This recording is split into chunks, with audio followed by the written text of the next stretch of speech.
2019 Justin, tawang-tawa ng maasar at maisahan muli si Ken. Yun ang angas mo pero may isang Justin Dideyos na nakakapagtanggal lagi ng angas mo. Napaka-cute umano talaga mang asar ni Jack kay Ken dahil kita sa video na ito na tawang-tawa ito sa kanyang ginawang trip kay Ken.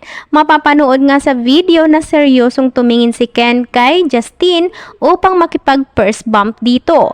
Ngunit tila nasa mood talaga si Jack mang asar ng oras na yon dahil kita sa video na aliw itong inikot ang kanyang kamay, kaya naman nagulat at napatingin na lang si Ken sa makulit nitong kasama.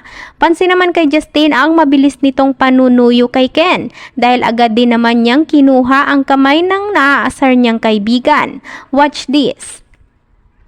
Guards, lahat. Sobrang